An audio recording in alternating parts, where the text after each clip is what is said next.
Okay, we're here at the National Postal Forum in Anaheim, and we're talking to a couple of experts about international, the stuff that happens outside the United States. My name is Jody Berenblatt with GrayHair Advisors, and with me is... I'm Mary Law from WorldView, LLC. Hi, I'm Jerry Conrad with APC Postal Logistics. So what we want to talk to you about today is if I were a brand new company, or if I am a company that's been in business for a long time but really mostly focused on the United States, and I've decided that I need to branch out and talk to customers outside the United States, what do I do? And what do I do first? What do I do second? What do I do last? What do I got to keep in mind all the time? And what can I set up straight the first time and it'll go smoothly? Do you want to start us off, Mary, with where do we start? Capturing the addresses is a good idea. And international addresses don't look like U.S. addresses. And they don't look like each other. Each country has their own address format, and they can be very, very different. They can take more lines and more characters per line. And capturing and storing those and being able to put them on a label or an envelope is very important. And so if I've captured the address correctly, now I'm giving the address list to you at APC Logistics. Mm-hmm. If I've hired you, what is it that your firm will be doing for me? Well, I was going to maybe just add to what Mary had said. And there, I guess from a technical standpoint, the International Mail Manual sets forth the requirements for how the addresses are formatted. It's right. Section 122. And there's a couple basic things to remember, which is the last line needs to have the country spelled out in all caps, and it must be in English. Okay. So, yes. And so that's one of the first things is you introduce customers to the IMM Section 122? Correct. Yeah. Yeah. That's good that there is a reference document. Mm-hmm. And so with regards to, I work for a PQW, which is a wholesale division of the USPS. We're a private company. Yeah. And it's a work-share program that mailers can experience discounts for international mail. And what we do is we bag and tag and sort by country, mm-hmm. And then we drop directly at what's called an ISC. What does ISC mean? USPS ISC. International, that's a good question. Sorting Center. The acronym, I'm not sure. Yeah. International Sort Center, yeah. Yeah. I should know that. That's okay. There's only 5 in the United States. Right. In New York, Jacksonville? Miami, Okay. Chicago, San Francisco, and Los Angeles. Oh. There used to be one in Texas, but all that mail now goes up through Chicago. So, as a matter of fact, even if you don't use a PQW, all international mail exits the country at those points. Yes. Okay. What do you find customers to be most concerned about right now? What are the issues that they're needing to ask people about?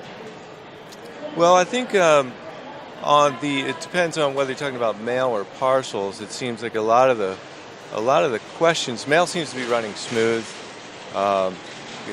The publication mail and direct mail, I think, is the numbers are consistent in the last couple of years in terms of volume. Mm-hmm. It's not falling off as much as it had been. Okay. But on the parcel side, I think, is where the growth is and where you're seeing a lot of the questions come up with regards to, duty and tax, delivery issues, tracking, that sort of thing. Okay. Yeah. And do customers ask? Go ahead, Mary. Yeah, no, the one thing that I keep getting back to is customs forms and how to fill them out and what you need to put on the customs forms and where can I get help.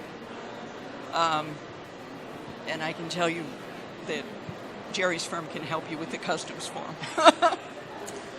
Yeah, essentially the technology is such that the shipping label platforms that work with the e-commerce companies, that's all now integrated so that when they print the label, the CN22 automatically prints out with the description and the value. And a description of the contents. the contents, Okay. yeah. And if I'm writing a letter, the value is? Well, a letter, correspondence in general, doesn't need a customs form. What needs a customs form is merchandise. There are some differences in what, in common terms, would be a letter and merchandise, so you kind of have to take a closer look at it. But if you're sending an invoice or correspondence to somebody, you don't need a customs form. That's good. That's correct, and may I just add a little bit more to that? In the case where there's the printed matter is dutiable, meaning they may be selling, say, 100 copies to a newsstand, and there's a sales invoice for that. Yeah. At that point, it is dutiable as well.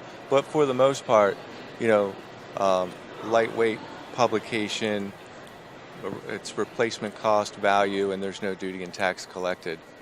But the e-commerce world is where the duty and tax issues is coming from mostly. As opposed to people that are doing printed matter don't need as much of those issues. That's correct. Okay. Yeah. Yeah.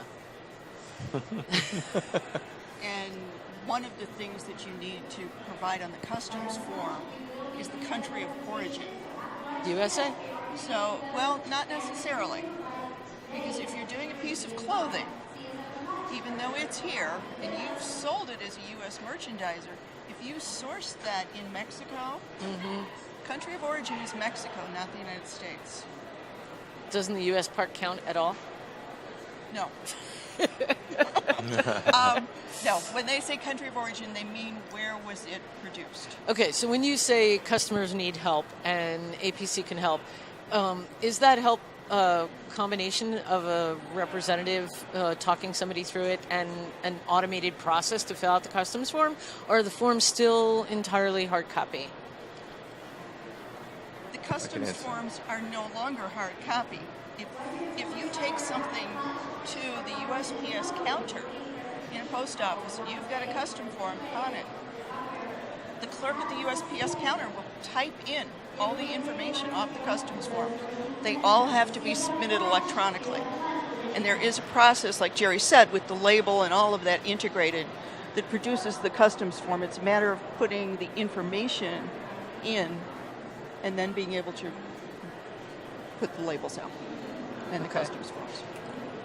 Yeah, and it's all data driven, and we're, as a PQW, we're actually required. We can't just drop dutiable items without having a summary manifest with what the contents are of every piece of merchandise that we're dropping, as well as the certificate of origin. Where was it made? But again, it's all data driven. The Department of Defense, Homeland Security changed the role that for people dropping in bulk, that we have to provide that. That was as of 2 years ago. I think it was January 23rd, either 2012 or 2013. And like I said, the software has really gone leaps and bounds. If somebody has merchandise posted on, eBay, Amazon, their own site, when the label prints out the orders, it pulls all the information from all those sites, and then it also pulls their certificate of origin, the country that it was, where it was made, and the value. Oh. Right. Okay. And so we receive a data file. Right. And then we do our we do our country sort of all the parcels that we received that day, and then it's just when we scan the parcels in, all the data is just uploaded to our system. So if I go back to that beginning part of the process, then if I'm selling stuff on eBay, Amazon, and my own site, at what point am I encountering some level of address validation in the software or in the automation? Is it there in your services? Not on our side. We're receiving a printed label with the the complete address. So we don't have any control on validation at that point. I mean, just the expertise of our warehouse guys might see something that does not have a city and a postal code. We might say, hey, customer, you may want to double check this address because it probably won't get delivered. Right, and that's luck. Correct. Yeah. Very few sites have any international address validation. So you're depending on the customer to enter the address correctly, which is why knowing what the address should look like is very important for international mailers. I'd also like to mention, just going back quickly to the customs, each country sets their own restrictions on what's allowed to come into the country. And the IMM that Jerry mentioned earlier, the USPS International Mail Manual, has a list, an index of every country with the restrictions. Okay. So you can find out ahead of time if there's going to be a problem. Right. And the electronic transfer of the information is frequently an early warning sign that there's going to be a problem. You hear back a little sooner if you're going to be having trouble. Okay. That leads us to the desire to have delivery confirmation, right? We think we got the address right. We're shipping this parcel we think is important. Yeah. And now the person on the other end says they didn't get it yet. How does that work? Well, if you're sending it via, first-class international mail, or in the PQW world, there are two options: ISAL and IPA. Neither of those have delivery confirmation. And then, hop ahead. It used to be that then this, if you wanted delivery confirmation, you'd have to send it PMI or PME. That service is very expensive, and if you're sending low-value goods, you've now added, $45 to your shipping cost. So, in order to get delivery confirmation, the USPS came out with a solution, and it's called ePacket. ePacket is available to 27 countries, Okay. which covers the main countries that you're going to send 80% of your Is that the goods 27 countries that are part of the IPC? to. The I don't think Postal so. Corporation? Not exactly. Not exactly There's an right. overlap. But there's a lot of overlap between them. Yes, Okay. and they're adding countries every month, it seems. There'll be more to that. So it really is a great service. It's intended for less than 4 pounds, items less than $400 in value that require delivery confirmation. How does it work? It works through, it's data-driven again, so you have to use a PQW, and then we sort and bag and tag and drop at the USPS ISC, International Sort Center. I got it down now. Right. The countries where it's available is more driven by their capabilities. If they have the technology to confirm the delivery. Yes. And is that on the carrier great point. level? Well, it is. It's going to be. Address. That's right. It's going to be. This delivery confirmation it's just a scan. It's not a signature. So it would be the carrier on the other end. So it's only as good as the participating country, as Mary said. Mm-hmm. And although the scan percentages are good, it's not 100%. Okay.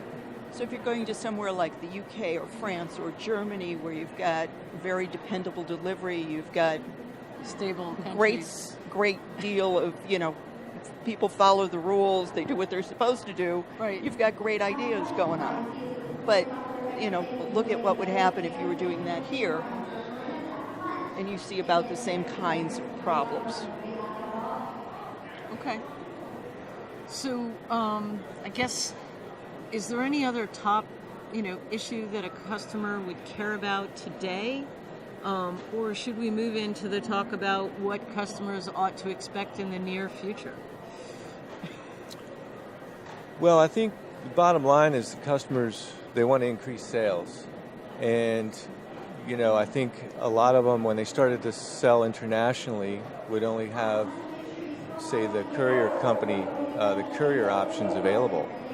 And what you would have is a lot of abandoned cart once they saw how much it cost to ship. Sure. So as they've added these postal options to their cart, upon checkout, lowering the cost for international, they've really increased orders. And when it's a lower value good, do you really need delivery confirmation?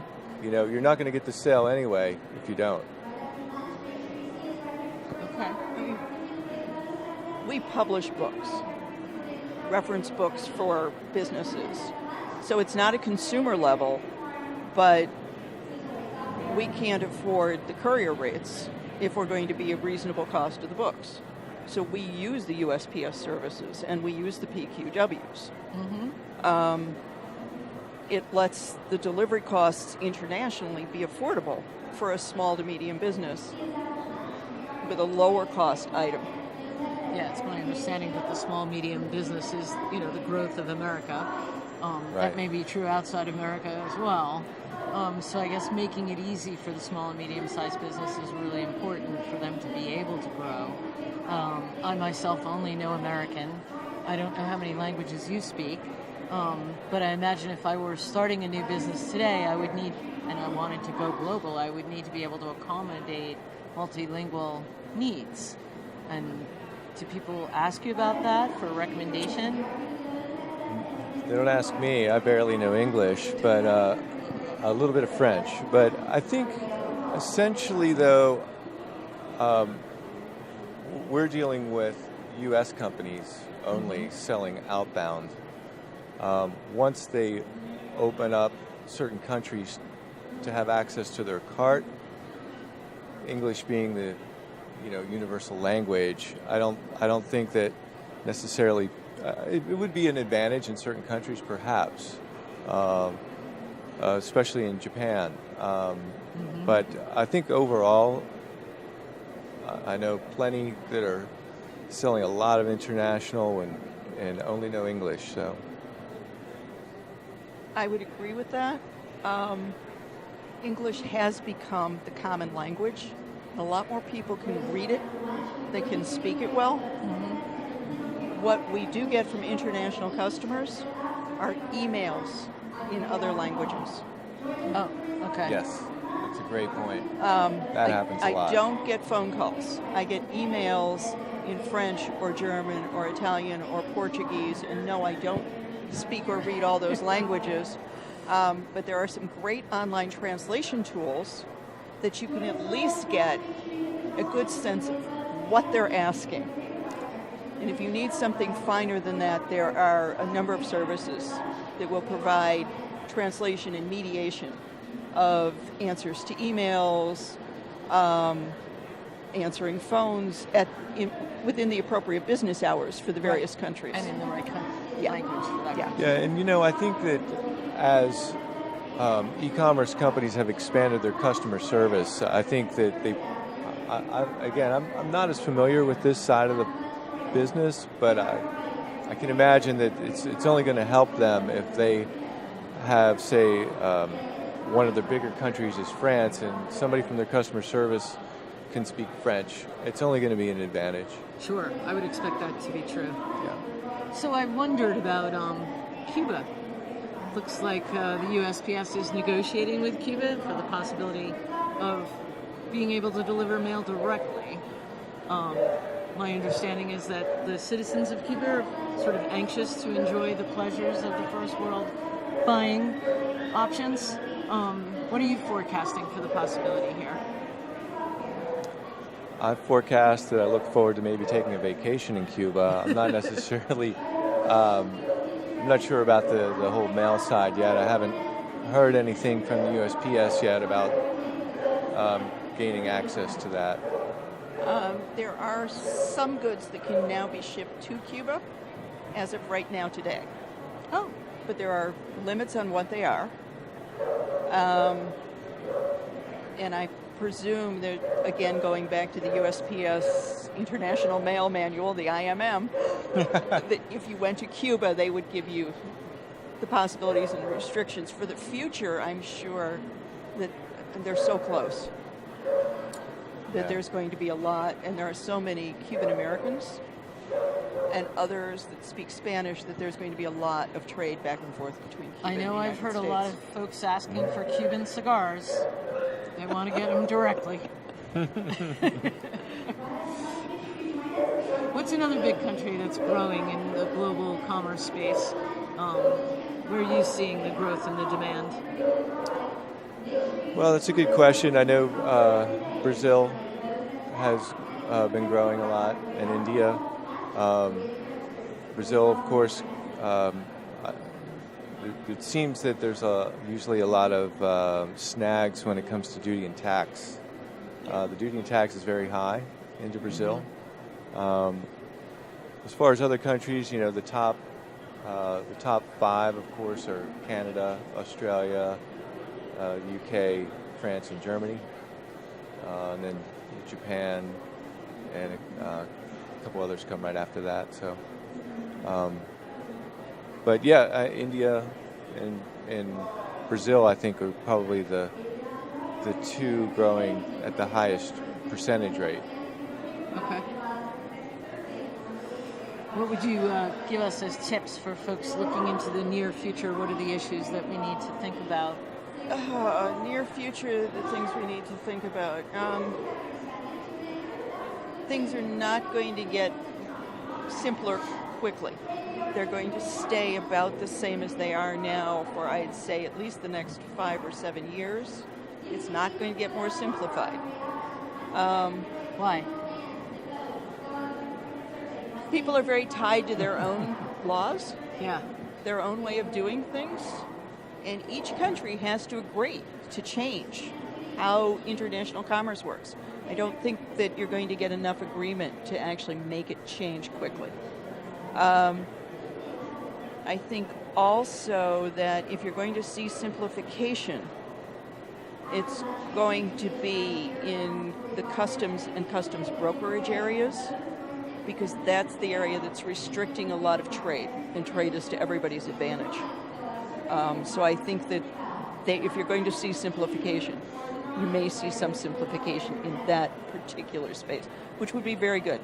The high taxes in Brazil. Yeah, I would agree with Mary on that. Some of the biggest barriers are related to the duties and tax. Mm-hmm. If there was a way to streamline that, come to an agreement on universal percentages, perhaps, but it's so political, it could be a long way down the road. Regardless, the e-commerce numbers are going to continue to grow exponentially, even with those problems. Canada, our biggest trade partner, has a very low amount before they apply taxes. It's only $20 or $25 Canadian. Anything over that is taxed. Right. That's extremely low. Right. The UK, it's around 200 or 250 before they start taxing it. So that Canadian number, 25 Canadian dollars, isn't much. But they're still our biggest trading partner. So people do get around it. People deal with it. It's a problem, but not a restriction. Well, it wouldn't be a problem if I knew that's how much it would cost before I ordered it, right? I mean, I know if I buy something in New York, there's a tax. Yep. In New York City, it's not inexpensive. I can choose to go elsewhere to purchase it, but for convenience, I would want to get it local. Everybody being educated and aware helps, yeah. Absolutely, yeah. Repeat buyers, of course, they know what to expect. Right.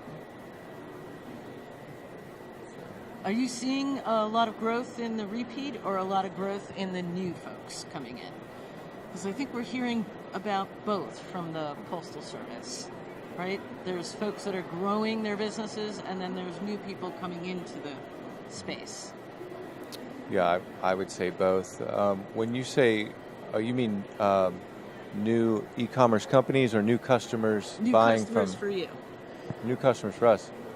Absolutely. Feels like the early 90s Yeah. And, comparing that to international mail of the growth curve there, it's probably even more than that in terms of new clients. A lot of the new clients, have they been in business a while, or are they new businesses? A lot of them are new businesses. Yeah. Yeah. And what are you experiencing, Mary? A lot of them are either new businesses or expanding into international for the first time. Mm-hmm. They're extant U.S. businesses that have said, all this e-commerce stuff looks interesting. Let's see what happens. And they're venturing out of the country, which I think is a good thing for everybody. Sure. Yes. And then you have, mail houses that in the past may have had a smaller pick and pack operation are now, growing that part of their business and taking on when these small e-commerce companies outgrow their garage and they need a professional way to do it, they'll go to a 3PL or a large mail house facility who has a pick pack operation. And then those facilities will often partner with your company to get the parcels outside the country, right? Correct. Yeah. What about returns? Are returns another bumpy road back to the shipper? It's a pain point. Mary, you want to comment on that? The problem with returns is, again, it's not under the control of USPS or the U.S. government. You have to follow the local law in the other country, and the cost of returning the good frequently can't be completely prepaid. Plus, in some countries, there's an export tax. The U.S. has no export taxes. It's in our Constitution. There are none. Other countries do have export taxes. You may be subject to that. Then you're subject to U.S. customs coming into the country. That'll take time, but it doesn't cost money, does it? It shouldn't as a returned good. Okay. If you've got used goods coming back into the country, it's a whole nother issue, and we find that in many cases, international mailers recycle locally in the destination country, or goods are repurposed or donated to charity, depending on what they are, and the value of the goods, of course. That makes sense. Yeah, it's a good point, and I think two parts really. You have undeliverables, and parcels that are undeliverable that are sent via, say, IPA postal service. Those are sent back free of charge, and you get them back. But if somebody they got a pair of shoes and they don't fit, and they want to return it, certainly the e-commerce company is not including a free return label in that package for a foreign country because it's cost prohibitive. Okay. So it's a pain point. A lot of the e-commerce companies have had success into Canada because it's a lot closer in working out a single point of entry for returns and then shipping them back in bulk. So they've been able to work around that. That's helpful. I mean, returns are a challenge and becoming a significant volume, both domestically and internationally, it seems, as consumers change the way they consume. I'll order 5 of these and I'll plan to return 3. Right. And I guess that's more in the clothes side, but I don't know if it's true of the tech side also. Might be, for early adopters trying new technology, they might want to try a myriad of things and then just return some of it. Yeah. So if you had a magic wand, what would you like to see happen in the next, short period of time to make it easier to do business across the globe? Jerry said it. I'd make all the customs be equal around the world. Everybody has the same rules rather than the country by country, because following the country by country rules is hugely time consuming. Now, for a new entrant into that market, they're not following every country in the world. They're only following the countries they've decided to go into or the countries that are ordering from them, and they can limit that on their website in ways that are non-insulting and non-intrusive to the buyers. Okay. They can choose to go, for example, into these 10 countries, and those are the only 10 countries they list. Right. There are ways to handle that, but for those of us who deal with international globally as consultants or service providers, we'd like to see it be the same rules everywhere. Yeah. I don't think I could add to that. You said it so well on the customs side. I guess if I had a wish list, it would be to expand the e-packet service beyond the 27 countries, and also expand it beyond 4-pound max. Good point. But again, that's going to, so everything depends on the participating country's ability to be able to scan and get the information back to the USPS. Yeah, I'm assuming that the other postal operators want to be able to support that sort of thing. It's just Absolutely. a matter of whether or not their infrastructure is in position to do so. That's and correct. then how much money they have to invest to upgrade those systems. Yes. Now, would some of those requirements happen because of the customs requirements, so that they'd have to upgrade the technology anyway? I'm not sure. I think that, I'm not sure on that end.